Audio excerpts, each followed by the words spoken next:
नमस्कार, स्वागत है आपका न्यू राइजिंग इंडिया पर। मैं हूं आपके साथ आस्था तिवारी। यूँ तो अक्सर हम उन कहानियों पर चर्चा करते हैं जो कहीं ना कहीं मुद्दे छुपे होते हैं, लेकिन आज हम आपको उस कहानी से रूबरू कराएंगे जिसको सुनकर आप लोग भी हैरान हो जाएंगे। जी हाँ, हम ऐसे देश की बात करने जा रहे हैं जो दिखने में तो बहुत ही ज़्यादा विकसित देश लगता है, जिसका एक तरह से देखा जा सकता है कि वहाँ पर लोग को घूमना सबसे ज़्यादा पसंद है।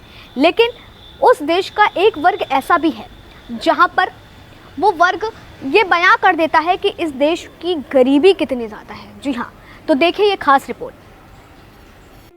इन तस्वीरों को देखकर आप कुछ अनुमान लगा पाएं, उससे पहले ही हम आपको बता दें कि ये एक वो आलीशान देश है जो भव्य जिंदगी और रहन सहन के लिए जाना जाता है, जिस देश का पर्यटन क्षेत्र बेहद मजबूत माना जाता है, जहां की अर्थव्यवस्था भी तेजी से आगे बढ़ रही है।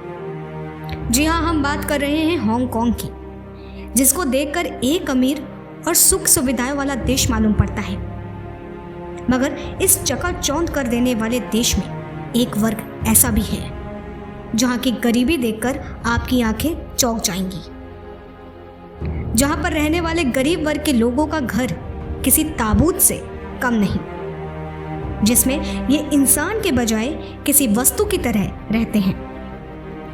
इन लोगों के रहन सहन और घरों को लेकर आज हम कई खुलासे करेंगे।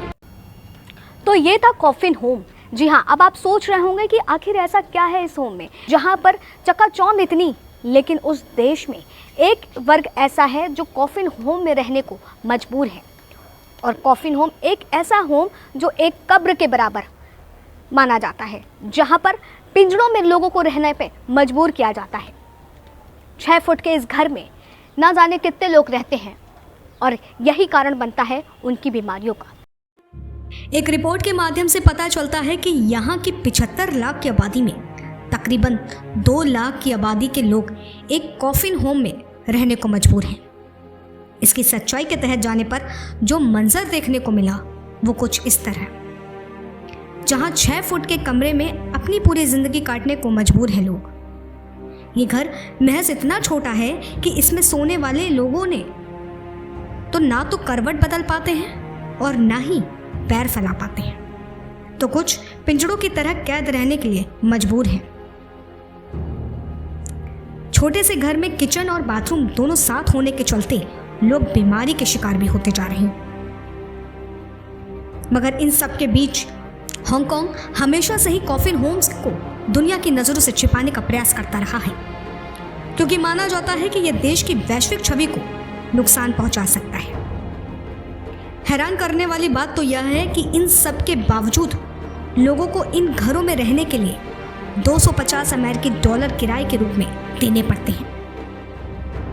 कहीं ना कहीं इस गरीबी के पीछे का जिम्मेदार हांगकांग की महंगी लाइफस्टाइल को माना जाता रहा है, जहां नागरिक फुटपाथ पर रह नहीं सकते, तो दूसरी ओर यहाँ की लाइफस्टाइल जिसका खर्चा उठाने में सभी नागरिक सक्षम नहीं।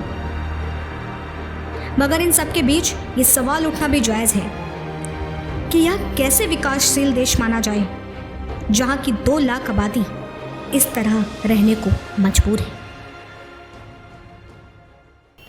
तो ये थी खास रिपोर्ट जिसको देख करके आप भी हैरान हुए होंगे, लेकिन वाकई में ये कहीं ना कहीं ये सवाल तो खड़ा करती है, आखिर वो देश कैसे विकसित देश कहला सकता है जहाँ का वर्ग आधे से ज़्यादा गरीब हो, और गरीबी ऐसी कि जहाँ बीमारियाँ भी पनप रही हैं, लेकिन उस पर कोई चर्चा नहीं करता। उन बातों को दबाया जाता है जहाँ लोग एक पिंजड़े से घर में रहने को मजबूर हैं, करवट लेने को नहीं पा रही हैं। क्या वाकई ऐसी जिंदगी होती है एक विकसित देश की?